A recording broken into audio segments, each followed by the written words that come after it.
आज मैं 3 अहम मुद्दों पे बात करना चाहता हूँ। बांग्लादेश का चुनाव हो चुका है, नई गवर्नमेंट आ चुकी है, पर जाते-जाते भी मोहम्मद यूनुस ने 7 सिस्टर्स की बात करी, भारत को प्रवोक किया। तो क्या ये बांग्लादेश की पॉलिसी बन चुकी है और भारत इस पे क्या करेगा? दूसरी बात, आपको पता है बलूचिस्तानी आर्मी ने 7 पाकिस्तानी सैनिकों को कैप्चर कर लिया। इसके बहुत सारे परिणाम हैं। पाकिस्तान क्या इसको ओन करेगा या जैसे भारत में आते थे डिसोन कर देगा? डिसोन करेगा तो क्या परिणाम होंगे, ओन करेगा तो क्या परिणाम होंगे, दोनों की अलग अलग बातें हैं, वो डिस्कस करेंगे। प्रेसिडेंट ऑफ फ्रांस आज भारत में है, 4th बारी आए हुए हैं और उसमें भी बहुत स्ट्रैटेजिक चीजें सामने आ रही हैं। क्यों मुंबई गए, क्यों 26/11 के मेमोरियल पे गए, ये सब इंपॉर्टेंट बातें हैं भारत के जियोपॉलिटिक्स। मैं बांग्लादेश से शुरू करता हूं सर। नई सरकार आई है, नई सरकार ने आने के बाद जाते जाते भी मोहम्मद यूनुस जो लग रहा था कि रुकेगा नहीं रुकेगा, क्या होगा नहीं होगा, इलेक्शन हो गया, नई सरकार आ गई। जाते हुए भी पर उसने 7 सिस्टर्स की बात करी। डू यू थिंक ये ग्रेटर बांग्लादेश, 7 सिस्टर्स, ये सारी provocation is centric to Mohammad Yunus और it is now a part of Bangladesh's policy worldview to provoke India along with the provocation that they're doing on Hindus in Bangladesh? So how do you see this new government now playing? Eswaran Hindi में कहावत है, चोर चोरी से जाए, हेरा फेरी से ना जाए। तो मोहम्मद यूनुस साहब चाहे जितने शरीफ बन जाए, लेकिन उनकी बदतमीजी जो है वो कभी जाएगी नहीं। और सीधी सी बात है, इस समय बांग्लादेश में अगर आपको अपनी लकीर बड़ी नहीं कर सकते ना वो, तो दूसरे की लकीर छोटी करने वाला नियम चल रहा है वहां पर। और सबसे बड़ा उनके पास में बॉक्सिंग के लिए चीज है, वो है भारत। उनका है दिल्ली ना Dhaka, Dhaka Dhaka, that is their cry. वहां पर कोई भी मजलिस होगी, कोई जलसा होगा, उसमें ये शाउट आउट लगेगा, मतलब कि दिल्ली ना ढाका, या तो दिल्ली या ढाका, क्या चाहिए, ढाका ढाका। तो वो सोचते हैं कि पता नहीं क्या दिल्ली उनसे क्या करने वाला है। ये हमेशा एक बड़े कंट्री को फेस करना पड़ेगा, छोटा कंट्री है। मेक्सिको, कनाडा और यूएसए ये सब कुछ देख रहे थे, हम भी ये देखेंगे। बांग्लादेश में पोल प्लैंक जो था, वो उनके पास अंदर कहने के लिए कुछ था नहीं। So they could just pivot their entire election campaign on one issue, that was India. And it is a very clear thing। और मुझे देख के खास बुरा भी नहीं लगा इस चीज को, क्योंकि उनके पास तो कोई मुद्दा था ही नहीं। अपने देश में ना तो वो रोजगार ला सकते थे, ना वो लोगों का जीवन स्तर सुधार सकते थे, उनके पास में कोई भी सोल्यूशन नहीं था। सो उनके पास में केवल एक मुद्दा था भारत का, वो उछालते गए, उसको उछालने देते।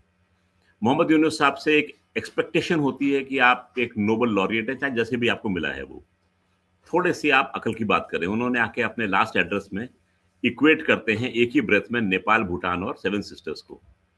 और जैसा कि नॉर्मल रिएक्शन है, मुझे भी उस देख के थोड़ा सा अजीब लगा कि इन व्यक्ति को अब तक तो इनको भाग के चले जाना चाहिए था, ये क्यों टिके हुए हैं।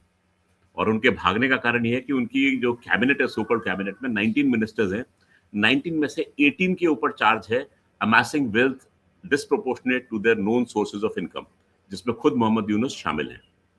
इनकी आधी कैबिनेट जो है वो पलायन कर चुकी, भाग चुकी है। इनके लिए मुझे लग रहा था ये बेल्जियम जाएंगे, लेकिन अब मुझे पता लग रहा है कि ये पेरिस की यात्रा कर सकते हैं। हालांकि इनके लिए बहुत तगड़ी कैंपेन चल रही है कि इनको राष्ट्रपति बना दिया जाए, क्योंकि he is a good external face. किसी बांग्लादेशी को अगर दुनिया जानती है तो मोहम्मद यूनुस को जानती है, इसके अलावा किसी को भी नहीं जानती है, क्योंकि इन्होंने सबकी आइडेंटिटी तो खत्म कर दी है अपने आप ही। खैर, फिर मैंने इनकी फॉल्ट लाइन स्टडी की, तो इनकी फॉल्ट लाइन स्टडी करके मुझे एक चीज पता लगी कि इनके यहाँ जो मेजर फॉल्ट लाइन्स है वो है आइडियोलॉजिकल। अगर ये अपनी आइडियोलॉजी को अपनी डोमेस्टिक और इंटरनेशनल पॉलिसी के ऊपर आने देते हैं, तो इनका कंट्री जो है वो छिन भिन्न हो जाएगा। होश की दवा पी बांग्लादेशियों ने, जो कि 212 सीट देकर 300 में से उन्होंने बीएनपी को वोट इन कर दिया और जमात को इन्होंने सेकंड बेस्ट करार दिया। पाकिस्तान को बहुत धक्का लगा इस रिजल्ट को सुनकर, लेकिन तारिक रहमान को भी को साथ लेके चलना है। तो Tariq Rahman walks into the office of Shafiq Rahman, जो कि जमात के अमीर हैं, और उनसे जाके हाथ मिलाते हैं। नेचुरली उनसे मांगेंगे कि भाई आप मुझे सपोर्ट कीजिएगा। That way he is a seasoned politician. He is a sort of a Sanjay Gandhi of Bangladesh when you compare Indian politics. Now he announces his cabinet, 25 cabinet ranking officers, 24 उनके state ministers। Oath ceremony होती है and he selects doctor doctor Tariqur Rahman as his Khalilur Rahman as his foreign minister. Dr. Khalilur Rahman is an economist. He is a foreign service officer. So एक seasoned diplomat को, career diplomat को ही appoints him as the foreign minister. अब आपका तुरंत ध्यान जाएगा कि भारत का फॉरेन मिनिस्टर भी तो एक कैरियर डिप्लोमैट है। तो इससे फर्क क्या पड़ता है? एक सिग्नल जाता है वर्ल्ड को कि जो उनका प्राइम मिनिस्टर है या कंट्री जो है, वो अपनी एग्जिस्टिंग फॉरेन पॉलिसी के रास्ते पर चलता रहेगा, उसको फॉलो करेगा और उसको डेफ्टली फॉलो करेगा, क्योंकि उसको प्रोजेक्ट करना है बाहर अपने देश को।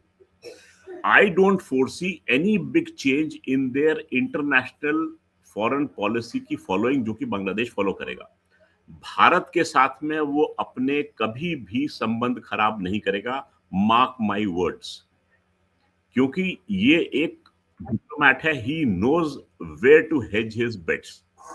भारत के साथ वो बैलेंस करके चलेगा, चाइना के साथ में again he will do the balancing act, because China का पूरा इंफ्रास्ट्रक्चर इन्वेस्टमेंट बांग्लादेश में, he can not annoy China also.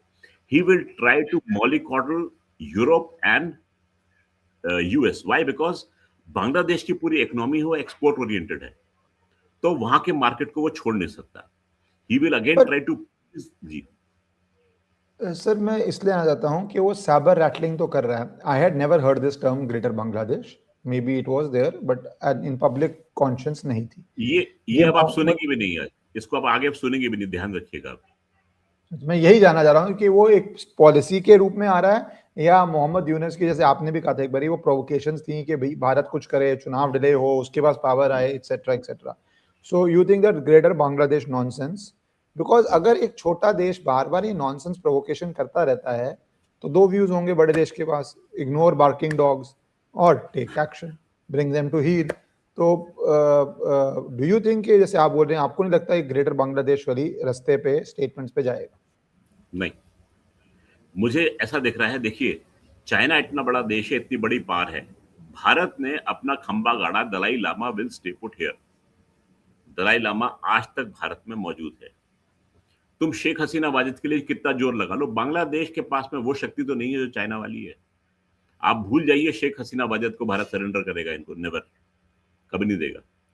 सो इसके रहते ही सबको अपना बैलेंसिंग एक्ट करना पड़ेगा। Now it is the onus lies on Tariq Rahman to prove that he is not anti-India. You see, the burden of this proof lies on him. Bharat जो है वो अपनी पॉलिसी को चलाएगा, लेकिन he will have to prove कि जो पहले हुआ था, जो रायता फैला था, अब वो इसको समेटना पड़ेगा। सो इनका खलीलुर रहमान का फॉरेन मिनिस्टर बनना बहुत बड़ा सिग्नल है दुनिया के लिए और खास तौर से भारत के लिए। तो व्हाट आई फोरसी इज कि संबंध जो थे वो थोड़े से सुधरेंगे। इफ यू आस्क मी कि the Hindus being killed in Bangladesh will it stop, my answer will be sadly no, this will continue. ये इनकी आइडियोलॉजी है, आप इनको इनकी आइडियोलॉजी से अलग नहीं कर सकते, ये इनकी बीमारी है। तो इसकी बीमारी के लिए आपको अपने आप को सशक्त करके इनके ऊपर वो प्रेशर डालना पड़ेगा, वरना ये सब चीजें चलती रहेंगी, आप ये मान के चलिएगा। सो भारत को या भारत की जनता को अपने आप को इस तरीके से पोजीशन करना पड़ेगा कि वहां पर they can not afford to do this. अब आपको ध्यान होगा शेख हसीना वाजिद के टाइम पे भी the killings used to take place, but those were silent, वो पब्लिक में नहीं आती थी, and she used to take some steps, I hope they were sincere, to arrest those people and put them behind bars. जमात के काफी लोगों को उन्होंने अंदर रखा था, not for the love of the Hindus but to keep her own Gaddi secure, that is very clear. तो अब इनको दुनिया को प्रूव करने के लिए और अपने पड़ोसी को प्रूव करने के लिए ये करना पड़ेगा, that will become his compulsion. तो ऐसा नहीं for you see for India on a geopolitical level, no provocations, but for Hindus in Bangladesh it is still difficult times. मतलब अगर मैं ठीक तरह दोनों चीजों को सेग्रीगेट करने की कोशिश करें तो, क्योंकि जो पर्सनल चुना है फाइनेंस मिनिस्ट्री में वो कॉन्टिन्यूटी का चुना है, वो एक्सट्रीमिस्ट व्यू का नहीं है। बट जो हिंदूज पे हो रहा है, I hope the government takes certain actions or creates certain pressure point, because वो नॉन स्टॉप, अब सही बात है पहले भी चल रहा था बट अब ज्यादा नजर में, क्योंकि अब ब्लेटेंटली हो रहा है, पहले साइलेंटली हो रहा था, फिर ब्लेटेंट और साइलेंट, मर तो बेचारा हिंदू ही रहा वहां। तो वो तो है ही है सर। अब मैं इससे थोड़ा आना चाहूँगा पाकिस्तान पे। तो पहले तो सर ओवरव्यू चल क्या रहा है पाकिस्तान में, और फिर जो बीएलए ने किया मैं उस पे आना चाहता हूँ। आज की स्थिति अब क्या देख रहे हैं, क्योंकि इमरान खान वाली चीज़ होती है जिसमें बोलते हैं बेचारे की 85% आंख चली गई है। बहुत सारे वर्ल्ड कैप्टन्स ने लिखा है उसके ऊपर, एंड अब ह्यूमिलेशन है, नहीं है, पब्लिक है, नहीं है, बट इमरान खान की एक फॉलोइंग तो थी। तो how do you see Pakistan reacting now when world pressure is coming on Imran Khan from non-politicians in a sense?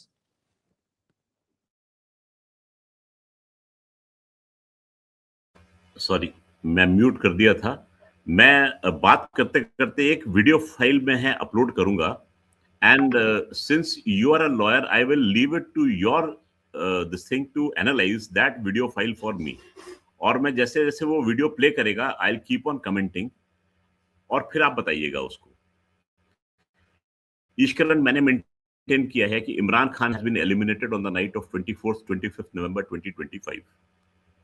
अभी हाल ही में एक वीडियो एमर्ज होता है कि भाई ही इज सिक, उनकी आंख जो है 85% उनकी। This is the video file. हाँ, मैं अभी चला दूं सर? नाउ हाँ, आप चला दो उसको। ये 9 सेकंड की फाइल है बस खाली, अच्छा और कहीं पर भी इसको रोक लो आप, ठीक है। 9 सेकंड की वीडियो फाइल में आपको कहीं कोई मूवमेंट दिखाई नहीं देगा। अगर बंदे की आंख गई है तो बॉडी तो हिलेगी। नंबर 2, आपका 92 वर्ल्ड कप का जो स्टार है, जो आपके कंट्री में ओनली वर्ल्ड कप को लेकर आया है, वो बीमार है। He was a prime minister of your country. जरा बेड को देखिएगा। क्या आप ऐसी व्यक्ति को ऐसे स्टील के बेड पर लेटाएंगे बिना किसी मैट्रेस के? नहीं। दूसरी बात, हॉस्पिटल चाहे कितना भी डिलैबिटेटेड सही, वो सरकारी तिब्बिया जामिया जो भी है, एक बार वीडियो को रन करके दीवार देखेंगे। क्या आपको किसी हॉस्पिटल की दीवार ऐसी मिलती है? हॉस्पिटल का केवल एक कमरा होता है जहां पे दीवारें ऐसी होती है, and I won't like to name that room. तो क्या मेरा शक सही है? ये वीडियो उस समय का है ये? Of course it is very sad to say, I would like to से कि मेरी एनालिसिस और मेरा जो इंटरप्रिटेशन है वो गलत हो, और जितने लोग सोच रहे हैं वो सही हो, क्योंकि चाहे कैसा भी आदमी है, किसी का भी है, death is death, and which is not a happy state to be in, nor for him nor for his family. But दूसरी मुझे बात है, जानने के लिए कि वो जिंदा है।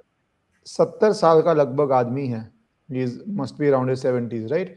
उसको जिसने सिर्फ एक तरह से राजपाट देखा है, ऐसी बॉडीज वैसे भी कंफाइनमेंट ले नहीं पाती। तो इसके दो पहलू हैं। एक तो to an extent he was a courageous man to be willing to go to jail, क्योंकि अपॉर्चुनिटीज होंगी देश छोड़ के भागने की, और ये तो ग्लोबल व्यक्ति था, इसका तो ग्लोबल प्लेटफॉर्म था। तो अपने दिमाग से अपने देश के लिए जुनून बोल लो, क्रेज बोल लो, वो रुका। And I always respect people with courage for their nation. Bharat के अगेंस्ट पॉलिसी है, हमें उसकी करेज को जहां पहुंचाना है पहुंचा देंगे, बट अपने देश के लिए वो करना चाह रहा था, करेज। तो वो जनता में भी सेंटिमेंट होगा, जब अगर हम जैसे लोग ही बोल रहे हैं कि ठीक अपने देश के लिए कर रहा था, तो वो जनता को एक्सेप्टेंस होगी धीरे धीरे लीक से कि मर चुका है। आपको क्या लगता है? या जनता अभी भी ये मान के बैठी है नहीं मारेंगे, इतना बड़ा बवाल नहीं क्रिएट करेंगे, या फिर कन्फाइनमेंट में नेचुरल कॉजेज से भी डेथ हो सकती है? क्योंकि बार बार र्यूमर आता है टॉर्चर हो गया, कभी डेथ हो गई, कभी आंख चली गई, और ये डिस्पेल करना तो बहुत ईजी है, एक बार ही आप उसको पब्लिकली ला के 4 स्टेटमेंट्स बोलने दीजिए। देखिए ईश्वरण, जैसे कि सोर्सेज हर जगह होते हैं, मेरे सोर्सेज जो हैं उन्होंने मुझे खबर दे दी है। यस, ये फोटो भी सरफेस हुई, अब ये कितनी सच्ची है मुझे पता नहीं है, क्योंकि ये सोशल मीडिया की उपज है। सही तो लगती नहीं अगर लगती, ये भी बिकॉज बाहें बहुत पतली हैं, या तो इतना वेट लॉस हो गया, तो आई डोंट नो, हो भी सकता है हाँ, कन्फाइनमेंट में।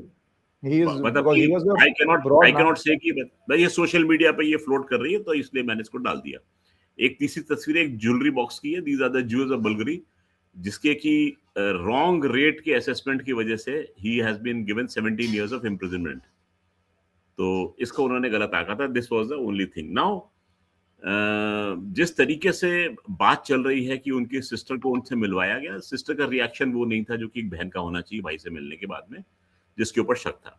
बेटे जो थे वो कहते हैं कि हमने उनसे बात की है और 20 मिनट तक बात की है, and he was very sad. देखिए ऐसा है कि जान माल का खतरा जो है हर एक को सताता है, और आप उसके प्रेशर में आप कुछ भी बोल सकते हैं। तो उन्होंने एक स्टेटमेंट ये दिया है कि हमको वीजा दे दीजिए, क्योंकि हमें लगता है कि हमारे फादर जो है वो खत्म हो चुके हैं। ये उनका लास्ट स्टेटमेंट था। तो पीपल आर ट्राइंग टू से कि how can he do this, how can they kill him. Sorry, he was not killed intentionally. His back was being broken कि वो बात मान जाएं और अपनी हार मान लें और फिर वो उनको रिहा कर दिए जाएंगे. But Imran Khan refuses to accept. When he faints तो खबर जाती है ऊपर जनरल आसिम मुनीर के पास में कि ऐसा ऐसा हो गया है. तो वो कहते हैं नहीं, थोड़ा सा और तोड़ो इनको. और फिर आगे तोड़ाई में then he finally gives way. तो this is a sequence of events which happens. अब आप जनता को बोल देंगे कि ऐसा हो गया, जनता तो पागल हो जाएगी, पूरे पंजाब पाकिस्तान में आग लग जाएगी. नॉट दैट अभी नहीं लगी है, अब आंख को लेके शुरू हुआ है. अब चीजें कैसी शुरू होती हैं. अल शिफा आई हॉस्पिटल रावलपिंडी में है, तो पाकिस्तान की अथॉरिटीज कहती हैं इसको हम अल शिफा आई हॉस्पिटल में शिफ्ट कर देंगे. लेकिन इसके परिवार के लोग बोलते हैं कि नहीं, इसको शिफा इंटरनेशनल हॉस्पिटल जो कि इस्लामाबाद में है वहां शिफ्ट किया जाए. शिफा इंटरनेशनल के सीईओ जो है वो कहते हैं कि हम जो भी इलाज करेंगे, हम जैसी खबर होगी वैसी देंगे. हम ये नहीं बोलेंगे कि इनकी स्थिति बहुत सही है और हम इसको झूठ आगे नहीं कहलाएंगे. दूसरा, जितने भी हमारे एस्टेब्लिशमेंट्स हैं उनका हम दखल एक्सेप्ट नहीं करेंगे. तो फाइनली मैं सुनता हूं कि इनको शिफ्ट किया गया है अल शिफा आई हॉस्पिटल में. अब कितनी सच्चाई है कितना झूठ है कि कोई जानता नहीं है. कि पाकिस्तान में सच क्या है झूठ क्या है वो तो कभी पकड़ में आता नहीं. अभी लेटेस्ट उनके इंटीरियर मिनिस्टर जो है वो झूठ बोल रहे थे कि एक एसएचओ की मार का स्टेटमेंट जो है मेरा कंस्टिट्यूट किया गया, गलत अर्थ निकाला गया है. पूरा सुन लीजिए, वो यही कहना चाह रहे थे जो वो कह रहे थे. अभी जनरल मुनीर ने भी एक स्टेटमेंट दिया था, 1,500 हैं, हम इनको खत्म कर देंगे, 10 नस्लें भी इनकी अलग नहीं कर सकती. 10 नस्लों की बात छोड़िए, अभी आप बात कर रहे थे हम कि उनके पाकिस्तान के सोल्जर्स इन्होंने पकड़ लिए, वो अपने शिनाख्त पूरी बता रहे हैं, अपना सब कुछ बता रहे हैं. और इन्होंने उनको अल्टीमेटम दिया था कि 7 दिन के अंदर अंदर अगर प्रिजनर एक्सचेंज नहीं होता तो हम इनको खत्म कर देंगे. आखिर के शायद अब 3 दिन रह गए आज को छोड़ के. तो 3 दिन में ये पता नहीं क्या करेंगे. लेकिन इस समय Pakistan is in a very very bad state. और ईश्वरन ये मान के चलिए कि इस समय वो स्थिति आई है कि बलोच लिबरेशन आर्मी बलोचिस्तान को आजाद करने की कगार पर है और अमेरिका भी उसका साथ देगा. ये देखते रहिएगा आप, जब इंडिपेंडेंस की बारी आएगी तो. मैं बलूचिस्तान पे स्पेसिफिक सवाल चाहूँगा. बहुत देर से आ रही थी कि वो ट्रेन कैप्चर कर ली, पाकिस्तानी सैनिक मार दिए, पर इस बारी उन्होंने 17 कैप्चर किए, 10 को छोड़ दिया कि तुम हमारे बिरादर हो, हमारी सेम हो, तो हम बलोच एथनिसिटी को नहीं करेंगे, बट 7 रख लिए. अब पाकिस्तान का रिकॉर्ड रहा है कि जब भारत में वो अपने रेगुलर आर्मी के सोल्जर्स भेजता था डिस्गाइज करके, तो वो हमेशा डिसोन करता था. बट उस तरह वो डिसोन करने का एक कर पाता था टू अ डिग्री, क्योंकि उनके पास आईडी कार्ड नहीं था, वर्दी नहीं थी, शक्ल उस तरह सामने नहीं आती थी. पर यहाँ तो आईडी कार्ड, वर्दी, शक्ल सबके साथ कैप्चर किया. So first question, do you think they will attempt to disown these soldiers के हमारे सोल्जर्स ही नहीं है? सेकेंड, बिकॉज चेहरे सामने, आईडी कार्ड सामने, तो परिवार वालों को पता है. वैसे तो पाकिस्तानी फौज में इंडिया गया या कंटोनमेंट में है या कहाँ पे है, परिवार को पता नहीं होता. यहाँ तो परिवार को पता होगा. और अगर आप डिसोन करते हो तो इसका मतलब तो आपने ओपन सीजन डिक्लेयर कर दिया. इसके बाद जो भी पाकिस्तानी सोल्जर कैप्चर होगा, बलोच उसको कैप्चर नहीं करेगा, उसको पहुंचाएगा जहां उसको पहुंचाना है. तो what do you think will Pakistan strategy be on this disowning? और पाकिस्तान को समझ में नहीं आ रहा है कि वो करे तो आखिर करे क्या, क्योंकि अभी तक they are very tight lipped. They have not issued any statement on this. अब they are not in a position to disown. सीधी सी बात तो ये है, जो आपने रीजंस बताए हैं इसकी वजह से वो डिसोन नहीं कर सकता. They will have to own, they will have to go to the bargaining table. अब उन्होंने क्या किया है, एक प्रोपोगंडा वीडियो निकाला है. आई डोंट पता नहीं, देखता हूं मैं, अगर आपके साथ में शेयर कर सकता हूं propaganda video. It's a very very cheap, सस्ता आर्टिस्ट लेके उन्होंने एक प्रोपोगंडा वीडियो निकाल दिया. नहीं, वो मैं अपलोड नहीं कर पाया हूं. तो एक दूसरा है, आप ये पाकिस्तान के केयरटेकर प्राइम मिनिस्टर, क्या वीडियो आप डिस्क्राइब कर दीजिए, अपलोड नहीं होता. मतलब ये बेसिकली व्हाट इस वीडियो में दिखाते हैं कि 3 लोग बैठे हैं, एलिजिडली बलोच लिबरेशन फाइटर्स हैं, पीछे बलोचिस्तान का फ्लैग है. और वो कहते हैं कि आप हमारे जितने भी लीडर्स हैं सबको रिहा कर दीजिए. लीडर्स कौन है, सबसे पहले नाम लेते, पता है किसका नाम? कुलभूषण जादेव का, कलभूषण जादेव. अच्छा, उनकी जो एक्सेंट है उससे साफ पता लग रहा है कि वो पंजाबी हैं. हम मजीद ब्रिगेड के पार्ट हैं. बलोच कभी ब्रिगेड नहीं बोलता है. It's a typical Punjabi accent. तो वो बहुत गिव अवे थे, तो सस्ते आर्टिस्ट थे, उन्होंने हायर किए थे वो बोलने के लिए, और वो वहाँ पकड़े जाते हैं। और पहला नाम लेते हैं कलभूषण जादेव का। तो कलभूषण जादेव जो है वो कभी बीएलए के रडार में है नहीं।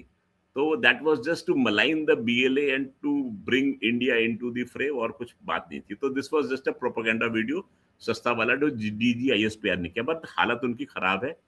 दे will have to ultimately go in for a prisoner exchange. ये उनको करना पड़ेगा क्योंकि फेस सेविंग करनी है। अब इस समय पाकिस्तान की आर्मी जो है उसमें बहुत क्लियर कट डिवीजन है।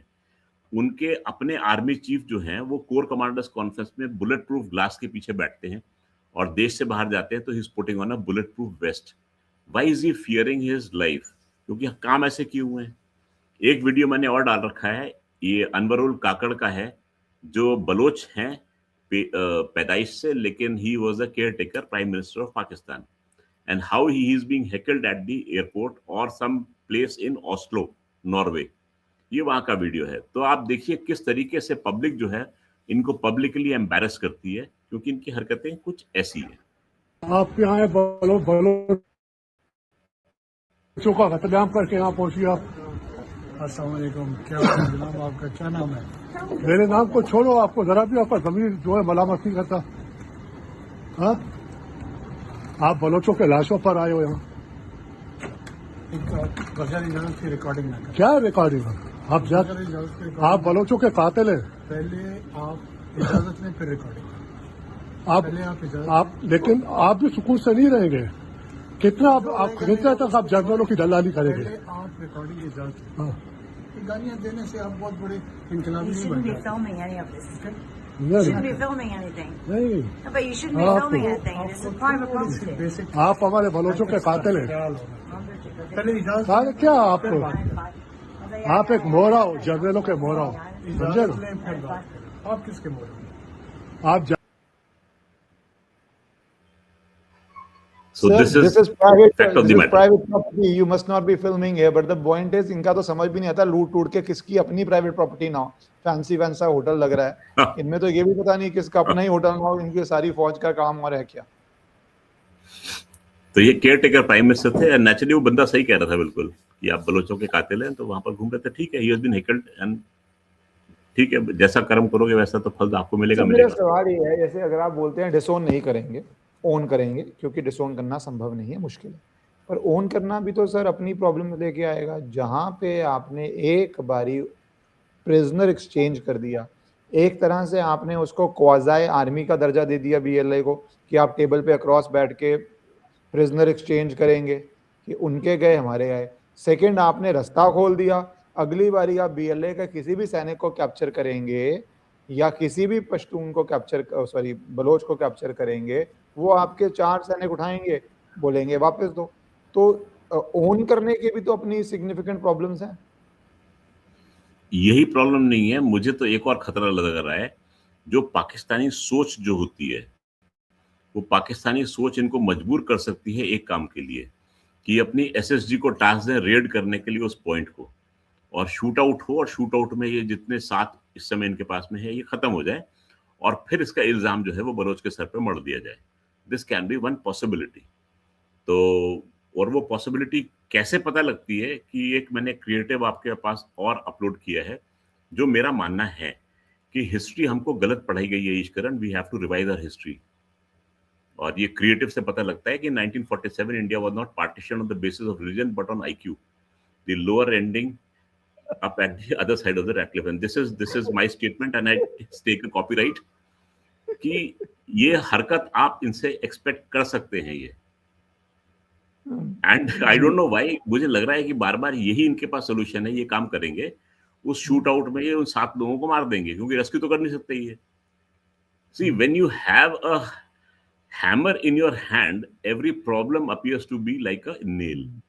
तो ये इनके पास यही है कि ये अपनी एसएसजी को भेजेंगे, वो इन 7 को मार डालेंगे और ये बोल देंगे बलोचों ने उनको मार दिया। That will be the end of this drama. But Colonel साहब, क्या are we in that zone where every new week brings a new problem for Pakistan when it comes to Balochistan? पिछली बारी हम बात कर रहे थे टीटीपी का क्या चल रहा है, इमरान खान, नई प्रॉब्लम पिछले हफ्ते इस तरह गर्म नहीं थी, इस तरह इस हफ्ते गर्म है, अंडर करंट में थी। बलूचिस्तान अंडर करंट में था, कुछ सिटीज कैप्चर हुई, पीछे हुआ, अब नई problem. So do you think every week new problem, in the end one problem will be insurmountable? एक प्रॉब्लम ऐसी आएगी आप तोड़ नहीं निकाल पाएंगे, एक प्रॉब्लम आएगी जिसपे आप टूट जाएंगे क्योंकि आपकी प्रॉब्लम्स रुक ही नहीं रही हैं.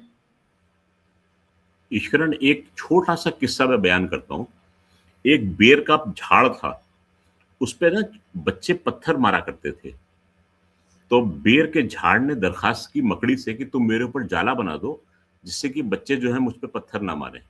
मकड़ी ने उस पे जाला बनाया और धीरे धीरे उसमें जो इंसेक्ट्स जो थे वो आ गए, फंस गए, और वो खाने के लिए उन्होंने पूरे के पूरे बेर के पेड़ को खा दिया और वो खत्म हो गया. वो यहाँ पर किस्सा एंड हो जाता है. पाकिस्तान तो क्या करता है कि अपनी एक प्रॉब्लम को छुपाने के लिए एक मकड़ी को इनवाइट, और वो मकड़ी का जाला बनने के बाद में वो खुद उसके प्रॉब्लम को खाने लगती है. So it's a never ending chain reaction which is happening in Pakistan. वो एक समस्या को खत्म करने के लिए एक नई समस्या खड़ी करते हैं, और वो समस्या उससे बड़ी हो जाती है, फिर ये उससे बड़ी समस्या को ये चल रहा है पाकिस्तान में. अफगानिस्तान ने वहां अटैक किया, सडनली यू फाइंड कि तहरीक लब्बैक पार्टी जो थी वो सड़कों पे आ गई. तहरीक लब्बैक पार्टी आउट ऑफ कंट्रोल थी तो उन्होंने गोलियां चलाई, 200 लोग उसके मार दिए. ठीक है. जब लोगों का ध्यान 200 की तरफ गया तो फिर वहां पर अफगानिस्तान, इन्होंने जाके वो बॉम्ब गिराए वहां पर 250-250 किलो के अपनी जनता के ऊपर. लोगों का ध्यान वहां गया तो ये नया शगुफा छोड़ते रहेंगे, ऐसी बात नहीं है. ये नई नई चीजें आती रहेंगी. जस्ट इनकी क्रिएटिविटी जो है वो इसी लाइन में चलती है. Death and destruction, that is the only thing that they know. So you don't expect anything very pragmatic or practical from that side of the Ratcliffe line. And unfortunately, Ratcliffe line जो है भारत की eastern borders में भी चलती है. चलती है sir. पर सर अब ईस्टर्न और वेस्टर्न के बाद भारत पे आते हैं, क्योंकि French prime president is in India. Fourth बारी आ रहे हैं. I presume it is the highest number of times any president of France has come to Bharat. और मुझे जो क्यूरियस बात लगी कि 26/11 जाते हैं, एनिवर्सरी डे नहीं था.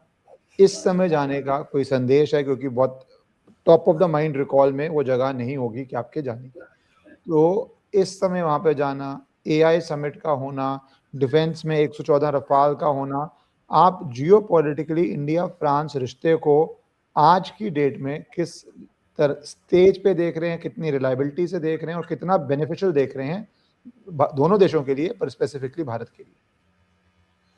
इस समय जो यूरोप और यूरोपियन यूनियन की हालत है ना, इमैनुअल मैक्रोन जाके तिरुपति में अपने केश दान भी कर दें तो वो भी कम है. तो मुंबई में मेरीन ड्राइव, आज आप वन लाइनर्स के मूड में बैठे हुए हो, पता चले केश दान करके आ रहे हैं. आप कर सकते हैं. जो मुंबई की, अब हमें पता ही है कि India is not a very jogger friendly country.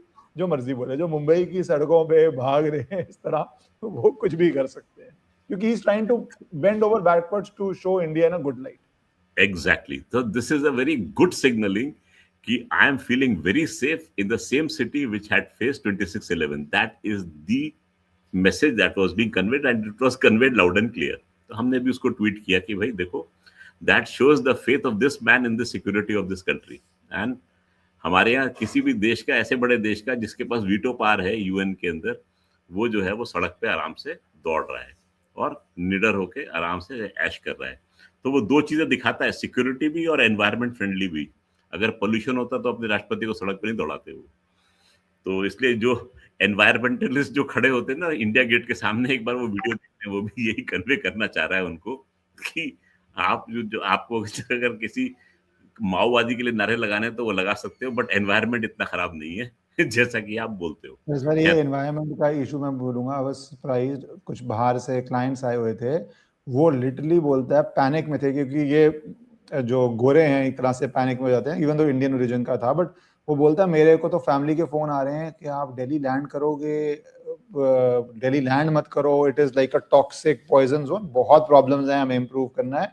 पर जितना बढ़ा दिया है कि आप लैंड ही नहीं कर सकते दिल्ली में, मुंबई में, ये भी ओवर द बोर्ड एक चीज चल रही है. चाइना के भी आप सिटीज की पोल्यूशन लेवल देखो, कोई कम नहीं है, जितना मर्जी वो आंकड़े घुमाते रहे. और बहुत देशों की, हमारी आबादी यूरोप यूएस की तरह नहीं है.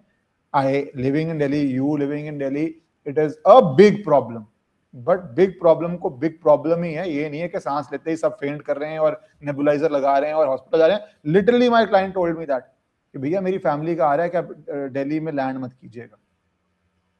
तो ऐसा है ईश्वरन, मैंने आपसे एक पहले एग्जाम्पल दिया था, सफेद शर्ट पहन के आप बैठे हैं, that's all, that says it all.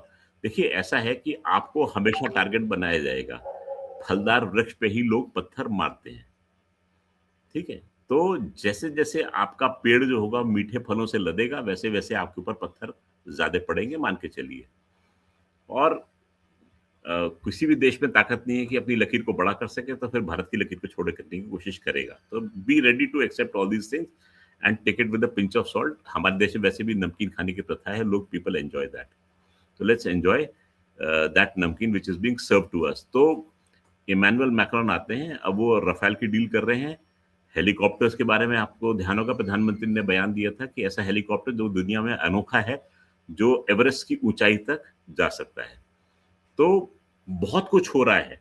And देखिए भारत के साथ में 42 कंट्रीज की स्ट्रेटेजिक पार्टनरशिप है, और उन 42 कंट्रीज में से you can rate as one of the highest in that partnership, क्योंकि बहुत देशों ने पुल डाउन किया था भारत को, if you recall smiling Buddha के टाइम पे, जब हमने अपने परमाणु विस्फोट किए थे। France was the only country which said कि नहीं, their nuclear reactors will keep running, and France never pulled back from supporting India in any forum, be it UN की परमानेंट सीट के लिए भी फ्रांस जो है वो इंडिया को सपोर्ट करता है। तो there is a mutual trust between these two countries. तो मैं इसलिए कह रहा हूं कि अगर केश दान करना हो या उनको स्वर्ण मंदिर जाकर पाक सरोवर में उनको डुबकी लगानी है और अमृत चखना है, तो वो भी करेंगे। ऐसी बात नहीं है कि बेंडिंग बैकवर्ड, बट उनका विश्वास भारत में है और भारत का विश्वास फ्रांस में है। और सर क्या रीजन आ गया कि इतना विश्वास आ गया एकदम से? एकदम से नहीं है। क्यों खाई है? Let me take your mind back to 1917, 1917 की बात थी, पहला विश्व युद्ध चल रहा था। भारत के सैनिकों ने फ्रांस की धरती पर अपनी शहादत दी थी, अपनी जान दी थी, वीरगति को प्राप्त हुए थे। फ्रांस ने वहां पर अपनी जमीन पर जो कॉमनवेल्थ मेमोरियल है उसके साथ में जमीन दी स्पेशली फॉर इंडिया। तो ये आज से नहीं है, ये मैं आपको फिलहाल, और 2017 में मोदी जी ट्रैवल करते हैं फ्रांस में और अर्थ ब्रेकिंग सेरेमनी होती है, वहां पर वो मेमोरियल की स्थापना की जाती है। तो हमारे संबंध फ्रांस से आज के नहीं है, ऐतिहासिक संबंध है। तो कोई अगर ये बोलता है कि अचानक दोस्ती हो गई, सॉरी, दोस्ती जो होती है अचानक नहीं होती, दोस्ती बढ़ते बढ़ते बढ़ते बढ़ते गहरी दोस्ती। दोस्ती के अंदर भी एक पीक्स आते हैं, जैसे रफाल तो हमने इतने साल पहले भी लिया, हमने मिराज 2000 उड़ाए थे हम उनके। हाँ, तो वो दोस्ती का एक अच्छा जोन दिख रहा है इस समय, which is in India's interest. And एक वन लाइनर की बारी, एक वन लाइनर की ये दोस्ती जो है समुद्र से गहरी है और एवरेस्ट से ऊंची है। स्कॉर्पियन डील भी इनके साथ में की है हमने, और ये हेप्टर वाली बात भी चल रही है। सर सबमरीन भी जर्मनी से जो कर रहे हैं वो भी बहुत इंटरेस्टिंग है। अगर सबमरीन वाली जो जर्मनी की बात कर रहे हैं, दैट फ्रक्टिफाइज, बिकॉज जर्मनी के अंदर बहुत वीकनेसेस आ चुकी हैं compare to what it used to be as a nation, but still उसकी इंजीनियरिंग, उसकी हाईटेक अंडर एस्टिमेट करना बहुत गलत है। और अगर वहां पे अच्छे रिश्ते हो जाएं, that could be a very good thing for Indian defence. अगर नहीं हो चुके हैं, थाइसन ग्रुप और माझगांव डॉक का हो चुका है मुआहदा, बनेंगे सबमरीन, भारत सबमरीन एक्सपोर्ट करने वाला देश बनेगा। जी सर इसके लिए। पर पहले एक बात करना चाहता हूं मैं इंट्रोस्पेक्शन की, वो है एआई समिट जो चल रहा है। बहुत विशाल समिट है, भारत सरकार ने बहुत उस पर एनर्जी लगाई, पर एक प्राइवेट यूनिवर्सिटी गलगोटिया उसका एग्जाम्पल आया। कुछ लोग कह रहे हैं एक दो एग्जाम्पल ऐसे और भी हैं जहां पे वो किसी और का बना हुआ प्रोडक्ट को अपने सेंटर ऑफ एक्सीलेंस से बनाया हुआ प्रोडक्ट बना के दिखाते हैं, और बहुत बोल्डली इतनी बात के बाद भी एक तरह से बेशर्मी से डिफेंड कर रहे होते हैं और शब्दों का हेर फेर कर रहे होते हैं। तो ये सारे इश्यूज इंक्लूडिंग एआई डिस्कस करने के लिए I am very happy that colonel Mayank Choubey ji has joined us. Sir thank you for joining. And मैं पहले एआई से शुरू करना चाहता हूं, फिर मैं बाकी जियोपॉलिटिक्स पे आऊंगा। तो sir how do you see this? पहले एआई समिट की सिग्निफिकेंस, और दूसरा जो इस यूनिवर्सिटी का है ये, is it being blown out of proportion, is it a right reaction, what is happening in our universities? बहुत पहलूज हैं because it is one of the biggest universities। तो किस तरह देखते हैं आप इसको? Thank you Ishkaran for inviting me on your show and it's a much awaited show। हालांकि मैं ज्यादा टाइम दे नहीं पाता, तो we'll start straight away अपनी डोमेस्टिक पॉलिटिक्स है। अब यूनिवर्सिटी को you can say it's a cradle of politics. So politics में अब मैं ज्यादा नहीं बोलना चाहूंगा, जो कि इस एग्जाम्पल से आपने बताया था। यूनिवर्सिटी का अपना नाम लेते हैं, Galgotia university, it's a private university. और रीजन क्या होता है कि वो यूनिवर्सिटी जो है अपना स्टॉल लगाती है वहां पर, बड़ा उसको, मैं उसके ट्विटर हैंडल को देख रहा था, उसको बहुत उसको पब्लिसाइज करते हैं कि वो उसमें पार्ट ले रहे हैं, बड़े उसके एरियल शॉट्स ड्रोन से लिए जाते हैं, मतलब कि they were into it and they produce something known as Orion, जिसको कि उन्होंने बोला था कि इट्स अ डॉग टाइप का रोबो है उसका, it can move anywhere and children are very enthusiastic and they feel very happy when it moves around in their campus. उसको उन्होंने मार्केट किया कि उनके अपने कैंपस का एक ये प्रोडक्ट है, सेंटर ऑफ एक्सीलेंस का है, 350 करोड़ रुपए का उस पर उन्होंने बताया कि इन्वेस्टमेंट हुआ है और ये प्रोडक्ट बनकर आया है। लेकिन हिंदुस्तान की जनता जो है वो खोजबीन करने में एक्सपर्ट है और निकाल लिया वो 2 से 3 लाख रुपए का वो रोबो जो है, वो नाम मुझे ध्यान नहीं आ रहा है, चाइनीज मार्केट से अवेलेबल है और ये हूबहू वही सेम चीज है जिसको लाके उन्होंने लगा दिया है। अब उन्होंने बोला कि ये एआई ड्रिवन रोबो है और रोबो और एआई ड्रिवन का कहीं किसी को ताल्लुक मिला नहीं। जब उनके टीचर को कन्फ्रंट किया गया तो उन्होंने कह दिया कि नहीं, रोबो जो है वो हमने कभी नहीं बोला कि हमने डेवलप किया, हमने एआई को उसमें अमलगमेट किया और उसको चीज को पेश किया है। बहरहाल जो भी था, the university had to cut a sorry figure, everybody knows the truth behind it. Reason being Eshwaran ji, what I see कि हमारे यहाँ रिसर्च वर्क की थोड़ी सी कमी पाई जाती है। People don't want to go into the depth of it and then come out victorious. We don't want to spend time. And the way things are moving, जैसे कि पहले हम लोग देखते थे YouTube का वीडियो चलता था 2 घंटे 3 घंटे का, फिर उसको कंसाइज करके आधा घंटा कर दिया गया। अब हम लोग उस पे आ गए, शॉर्ट्स पे आ गए हैं, शॉर्ट्स के बाद में हम 10 सेकंड रील्स पर आ गए हैं, तो हमारा अटेंशन स्पैन कम हो गया है। We don't want to devote much time. किताब भी हम ऑब्लिक रीडिंग एक आर्ट होती थी पहले, अब ऑब्लिक से भी पता नहीं कौन सी रीडिंग करते हैं। We don't want to hold a book in hand and read. All that we want is कि कोई उसका हम समरी बता दे और हम किताब में पारंगत हो जाए, ऐसा काम बनता नहीं है। So there is no shortcut to success, and if you try to take a shortcut to success then you suddenly find yourself landing in thorny bushes, which happened with this university. So somehow it does not gel well when you are projecting your country in such a form कि हम इसकी pursuit में हैं। और कल ही एक मैं debate में था और आई वाज सेइंग कि this is a very good thing. See what happens is कि सपोज आपका पेशा जो है वो है वकालत का, एंड इंडिया एक international advocate summit, suppose law summit तक रखता है अपने पास में। अब इस लॉ समिट की पब्लिसिटी जो होती है वो स्कूल्स, कॉलेजेस, रेडियो, टेलीविजन, आपके सोशल मीडिया, सब जगह होती है। उसको बच्चे भी देखते हैं, उसको एक नॉर्मल हाउसवाइफ भी देखती है, एक रिक्शा वाला भी देखता है, एक किसान भी देखता है और एक वकील भी देखता है। देश में लॉ के प्रति लोगों की उत्सुकता जागती है, बच्चों को लगता है कि ये भी एक करियर हो सकता है। So many children who find कि हाँ this is a good place, they can venture into it, तो वो अपना उससे फायदा करते हैं और इन टर्न देश का फायदा होता है। So I am very much in favour of hosting such summit.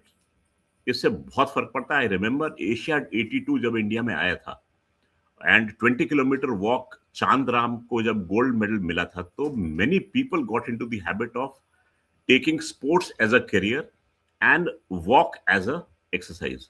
Baba Ramdev is a very good example कि उन्होंने जिस तरीके से हेल्थ रेवोल्यूशन लेकर आए थे।